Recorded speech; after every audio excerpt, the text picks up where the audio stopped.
Brothers and sisters, I'm Jesse with Living Tree Community, and we're right here at the David Brower Center, just off the Berkeley campus in downtown Berkeley.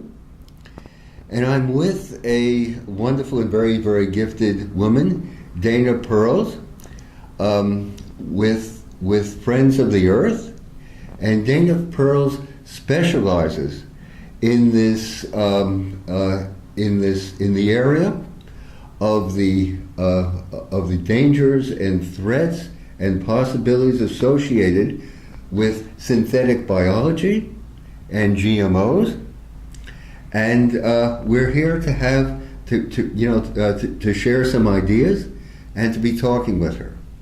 So, Dana, my first question is, how did you get into this convoluted field in which so much is happening and which so much happens to be at stake for every single human being on the surface of this earth? I started focusing on agriculture because I was studying water and the human rights to water. And in California, what that means is that you're going to look at pesticides and pesticide contamination. Particularly with the rise of genetic engineering, we're seeing a heavier use of herbicides and pesticides as a result of the genetically engineered seeds and crops. But now genetic engineering is changing and it's evolving in the same way that any technology evolves and changes. Genetic engineering is changing as well to a point where now techniques are becoming more precise in their level of intervention. However, that doesn't mean that they're more precise in terms of their impact. What we actually know is that we don't know very much about genetics, and that has ultimately stayed the same, even though our ability to intervene and change the genome or synthesize it in a way that we think is going to be more precise, it turns out the outcomes are all very different. And so there's this bucket of genetic engineering techniques that we refer to as synthetic biology. And while that's a fancy name, it's all genetic engineering, but it's changing. And so I've been tracking it from when we started with GMOs to what we have now. What we have now. Just a moment ago, when they were talking about Franken salmon, in order to create a salmon that's going to be much larger than usual, and that's going to come to market in 1 year instead of the normal 3 years, what they did was to take the genes from a species of eel that's found in the Arctic. I must admit, these people are ingenious. And they took these genes from an eel and crossed it with a salmon to make a Franken salmon, a salmon that grows much larger and much more quickly. But that's old hat now. Where are we now? Is it true that one can simply sit at a computer and simply type in a genetic code and it will appear just by magic? Voila. It's not total magic, it's a lot of science, but it is true that scientists are increasingly moving away from what we were calling transgenics. And what you described, where you take the existing DNA of one species and insert it into the existing body of another organism, is called transgenics. And now what we have is a whole body of other techniques which could involve writing DNA from scratch using a DNA synthesizer, which is similar to sitting down at a word processor and typing out a sentence, printing it out ultimately with a DNA printer, and then inserting that into an organism like yeast or algae. That's one way, and that is a common method for some of the food production that we're starting to see happen. Other methods, like with the GMO apple, is where you can silence an enzyme using gene editing, or we have CRISPR, which is a type of gene editing, but it involves deleting or moving around or silencing genes within the organism. So what it means is that we're no longer dependent on existing DNA. We can craft our own, insert it, delete it, add it, and in that way things are changing to a very quick degree. Amazing. You mentioned a GMO apple. Could in my understanding, that had to do with the possibility that an apple, after being sliced, might possibly brown or turn brown soon after being sliced. And to prevent this catastrophe from happening, they have modified the apple's gene. Would you like to say a few words about that? So the GMO apple, which is branded the Arctic apple. The Arctic apple. It won't be labeled as GMO. How wonderful. It will just be labeled as an Arctic apple, but that is genetically engineered. If you see the word Arctic apple, that is the genetically engineered version. And what they have done is ultimately silenced the mechanism which allows the apple to oxidize and turn brown. What unfortunately happened is that neither the company nor the USDA did a full assessment of what the environmental or potential health impacts could be of this plant. New gene-edited techniques like this RNAi silencing, where you silence the genes, aren't regulated currently. Our regulations are about 30 years old. They're focused on transgenics, but now the technologies have evolved beyond where our government regulations have the jurisdiction to go. So you have these new techniques coming out. They have potential impacts on cross-pollination. They could impact the roots. They could impact pollinators. They could impact health of the entire tree. There is evidence suggesting that by silencing the oxidizing process, you could affect the apple tree's immune system, which would require the use, therefore, of more pesticides. And apples are already very pesticide intensive. So we're not asking the questions that need to be asked, we as in our government, in order to make sure that these products are safe for people or the environment. And I would just like to mention that according to what you're saying, if I go to a grocery store, and I see these wonderful, magnificent apples, there is no label. There is no warning sign. That's nothing. I would only have to have watched this video and to have known that this particular Arctic apple has been genetically modified. And according to one representative of the company which produces it, which is Intrexon, this apple may be entering grocery stores this fall. As quickly as that. And they will be sold in little packages of sliced apples. So probably not as a whole apple, but sliced apples, and it will say Arctic. Now, the company will claim that they have a QR code somewhere on the package, and if you scan that, then it takes you to the website. However, this is quite discriminatory. It assumes that you have a smartphone. It assumes that you can get internet. It makes a lot of assumptions, and what we want is clear on-package labeling of this GMO apple. Similarly, none of these new genetic engineering techniques, such as the gene silencing, such as CRISPR, this whole generation that we've been referring to as GMOs 2.0, the next generation of genetic engineering, these are virtually unassessed, unregulated, and they will be unlabeled. Amazing. I think that's extraordinary. That's really extraordinary. So basically, in a sense, we are all guinea pigs, the entire human race.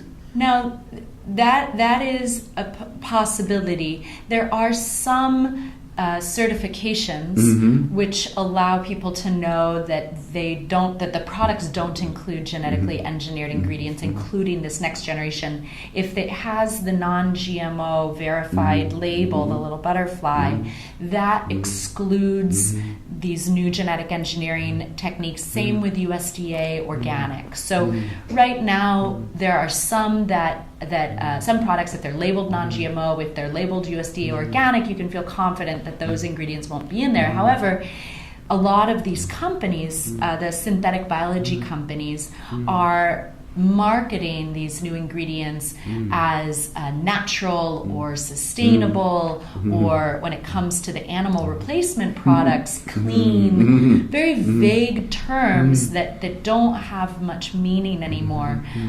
So you need to be cautious when something is just labeled as natural and really take a closer look at the ingredients.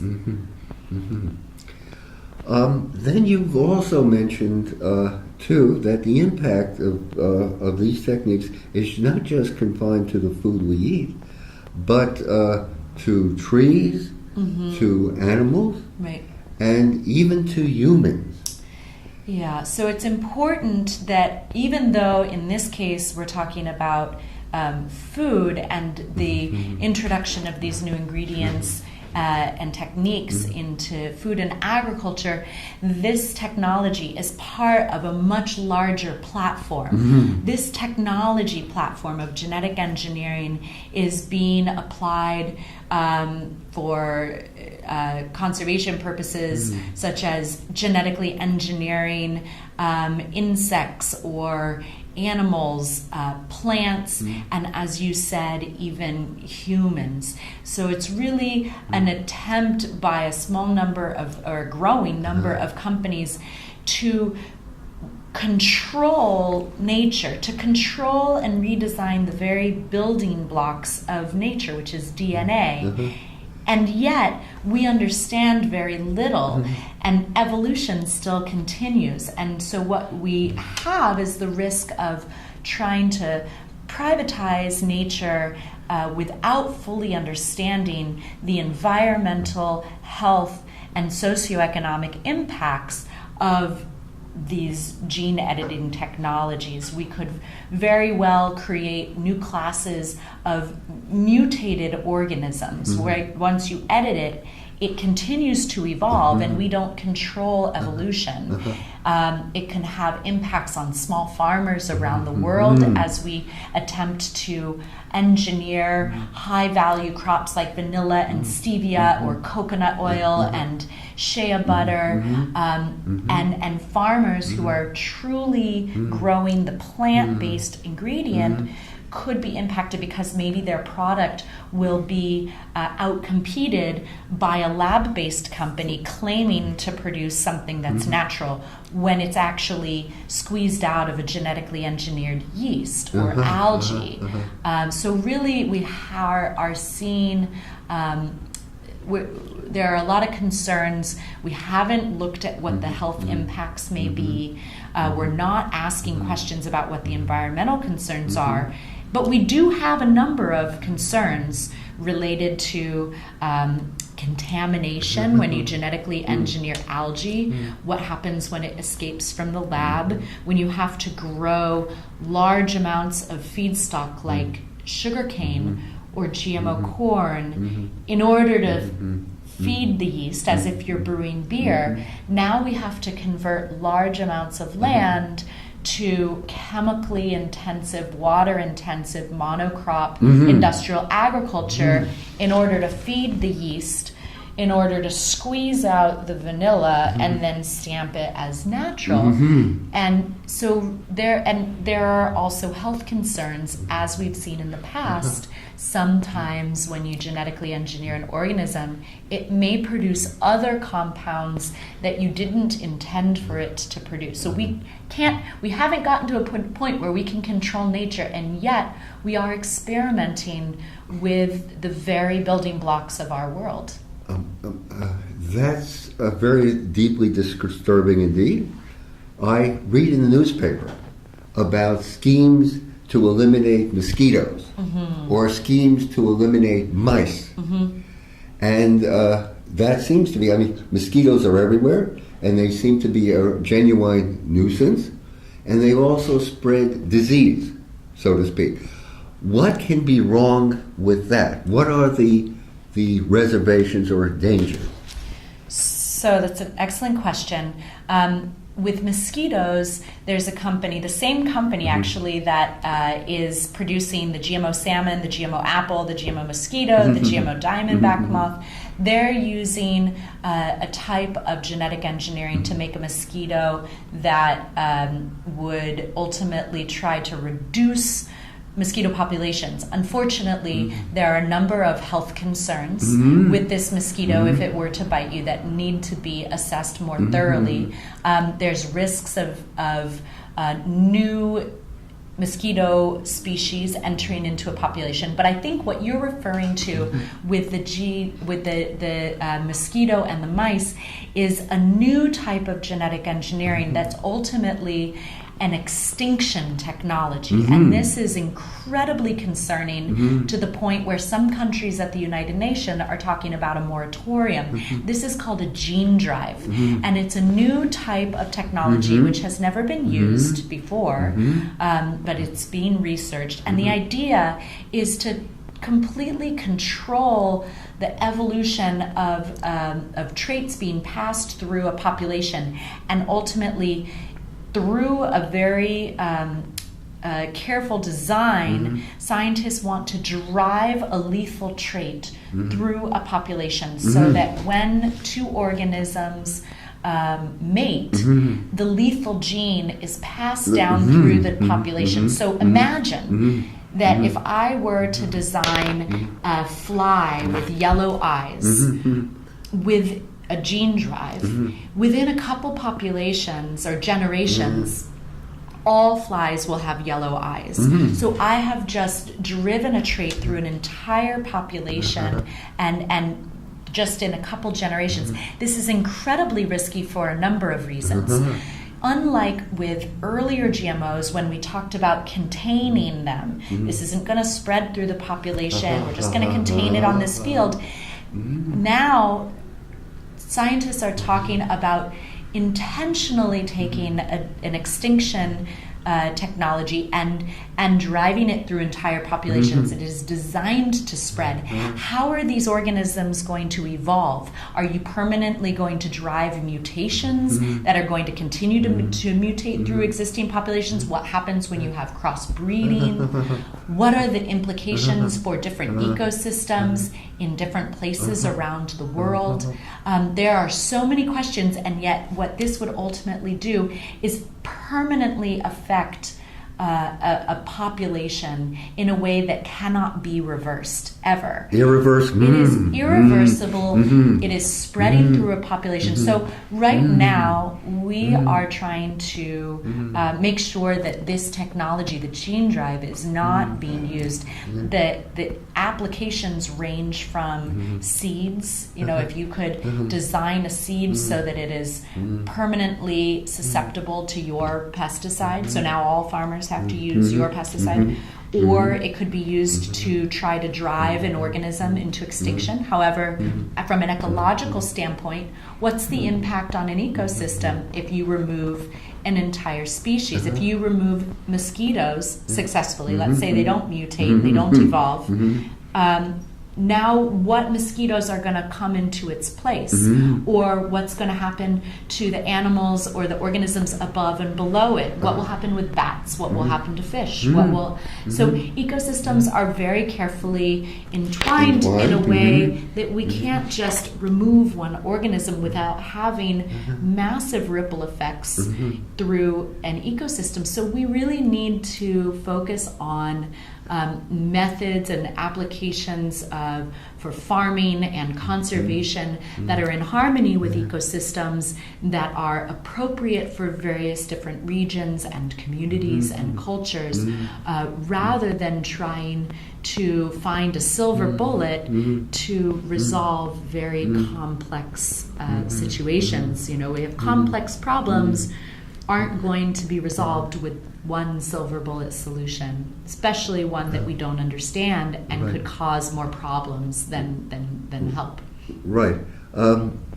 Moments ago, I had heard, I saw this so many times in the Wall Street Journal, for example, that starvation and the world's and vitamin deficiencies and so on were going to be solved by a certain magic rice or a certain type of rice, golden rice, a certain type of golden rice. And since that time, although it comes up from time to time, less and less so, it seems it has sort of petered out. And after all these promises and the publicity or whatever, it has come to naught, in my understanding. So I think we can call this the golden rice syndrome. In other words, there's always a magic bullet or a special sort of rice that's going to solve all of humanity's problems. It doesn't work that way, not at all. And we're starting to hear those same promises. This is going to solve world hunger, and this is going to feed a growing population. It's the same promises that failed the first time round. The bottom line here, however, which if one stands back and thinks about it, is that all of us. Is that we're dealing with the foundations of existence, the foundations of life on this planet happen to be the common heritage of every single human being here, and the fact that the foundations of life are being privatized by particular individuals or corporations or whatever seems to be an extraordinary act of arrogance, unprecedented in its scope and implications. And I think maybe it's time for all of us to awaken and to become increasingly concerned about what's happening right in front of our noses. One of the key things to remember as we see the further consolidation of our food system, as we're seeing with the mega mergers of Monsanto and Bayer and DuPont and Syngenta, ChemChina, that this movement of genetically engineering our food with new synthetic biology techniques is further bringing us down that road of privatization of nature, privatization of food, and really we know that the thing that helps feed the growing world is agroecological, sustainable, local agriculture, and this takes food out of the hands of people and into the labs. It's profit investor driven. This is not driven by values of sustainability, health, or putting hands into the masses. And I think at the bottom line is consumers have shown that they want what's truly natural, what is the healthiest food that really does come from nature, not something that is lab made. We're seeing more people choose non-GMO, more people move towards organic. People want to know what's in their food, they want it labeled, and they don't want what is genetically engineered. This movement of further genetic engineering our food and privatizing our seeds is taking us in the opposite direction of what people actually want. This is so true, and this is evidenced by the boom in the organic food industry. That's right. It's growing by a phenomenal 10%, whereas the conventional food industry at best is doing somewhere in the realm between 1 or 2%. So there's no question about it that the American people are awakening and are voting with their pocketbooks. There's no question about this whatever. And this shows you that at the grassroots, there is so much knowledge, there is so much good old common sense, and people are making the right choices. Wonderful. I think this has been a very good conversation. I've enjoyed it. It's been a privilege. And I was wondering if you'd like to say a few words to sort of summarize. These companies are trying to pull the wool over consumers' eyes. The genetic engineering companies know that people want real food, and that's why they're not labeling. And people have options to choose food which is sustainable, healthy, and organic. And it's important to make that choice with your dollar. And it's important to also know that we have sustainable solutions. We have solutions that are regenerative, that are agroecological, that are healthy, safe, just, sustainable for the planet and for people. And we don't need these silver bullets, which are driven by investor profit and not in the interest of the public.